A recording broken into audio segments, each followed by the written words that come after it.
Welcome to the New Testament Closer Walk podcast from Walk Thru the Bible. This podcast is a daily adventure that will guide you on a life-changing journey through the New Testament in 1 year. Join us every day as we listen through the entire New Testament, along with a short devotional and thoughts from great Christian leaders of the past that will help bring the New Testament alive for you today. It's a closer walk with Jesus through God's Word.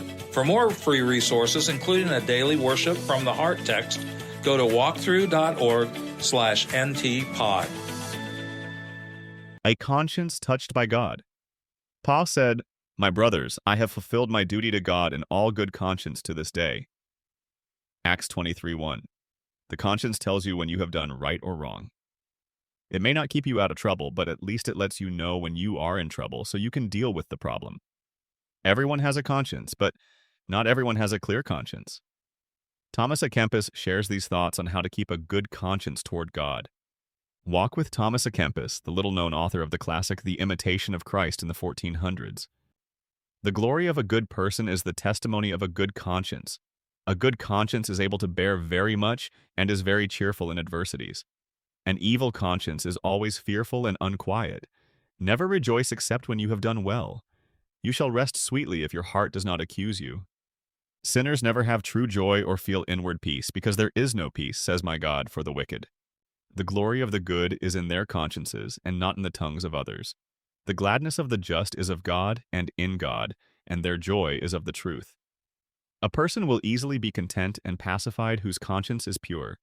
If you consider what you are within, you will not care what others say concerning you. People consider the deeds, but God weighs the intentions. To be always doing well and to esteem little of oneself is the sign of a humble soul. For it is not the one who commends himself who is approved, but the one whom the Lord commends, says Paul. To walk inwardly with God and not to be held by any outer affections is the state of a spiritual man. Today's New Testament reading is Acts chapter 22, verse 30 through chapter 23, verse 35. The commander wanted to find out exactly why Paul was being accused by the Jews. So the next day he released him and ordered the chief priest and all the members of the Sanhedrin to assemble. Then he brought Paul and had him stand before them. Acts 23. Paul looked straight at the Sanhedrin and said, "My brothers, I have fulfilled my duty to God in all good conscience to this day." At this, the high priest Ananias ordered those standing near Paul to strike him on the mouth. Then Paul said to him, "God will strike you, you whitewashed wall. You sit there to judge me according to the law, yet you yourself violate the law by commanding that I be struck." Those who were standing near Paul said, "How dare you insult God's high priest?" Paul replied, "Brothers, I did not realize he was the high priest. For it is written, 'Do not speak evil about the ruler of your people.'" Then Paul, knowing that some of them were Sadducees and others Pharisees, called out in the Sanhedrin, "My brothers, I am a Pharisee, descended from Pharisees. I stand on trial because of the hope of the resurrection of the dead." When he said this, a dispute broke out between the Pharisees and the Sadducees, and the assembly was divided. The Sadducees say that there is no resurrection, and that there are neither angels nor spirits, but the Pharisees believe all these things. There was a great uproar, and some of the teachers of the law, who were Pharisees, stood up and argued vigorously. "We find nothing wrong with this man," they said. "What if a spirit or an angel has spoken to him?" The dispute became so violent that the commander was afraid Paul would be torn to pieces by them. He ordered the troops to go down and take him away from them by force and bring him into the barracks. The following night, the Lord stood near Paul and said, "Take courage.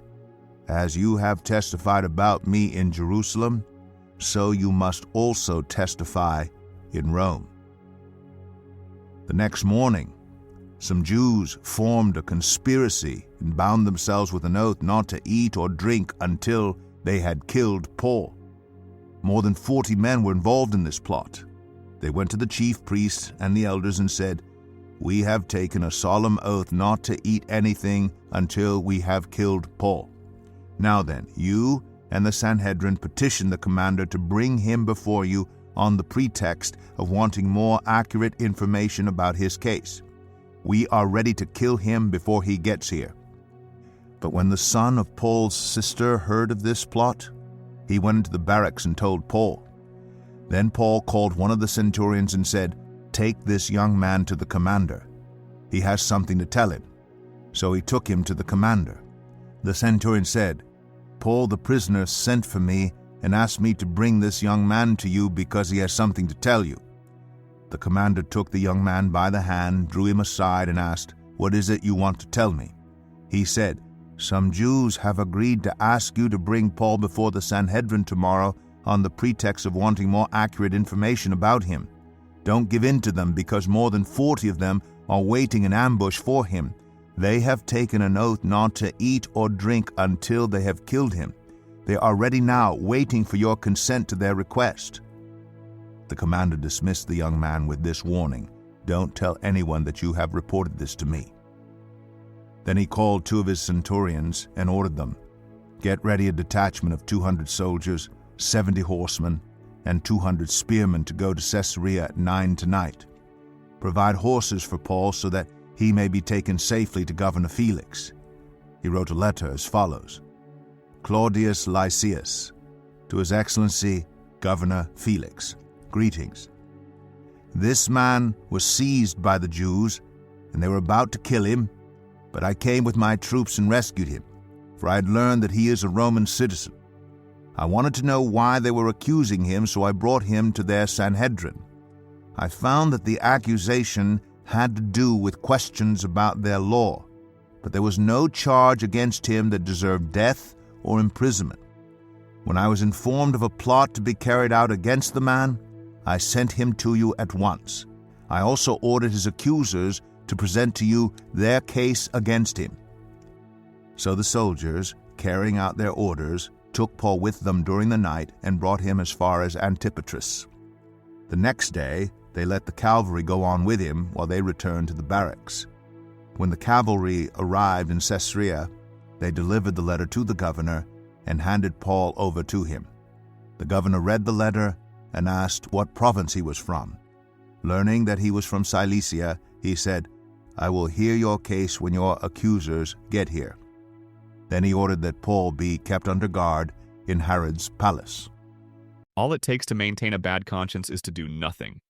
Ignore the tugging of the Spirit and the still, small voice of God. By contrast, a good conscience is a Christ-cleansed conscience, and that is only a heartfelt prayer away. Thank you for joining us today. Make sure you subscribe so you don't miss a single episode as we take a closer walk through the New Testament in 1 year. For more free resources, including a daily worship from the heart text, go to walkthru.org/ntpod. That's walkthru.org/ntpod.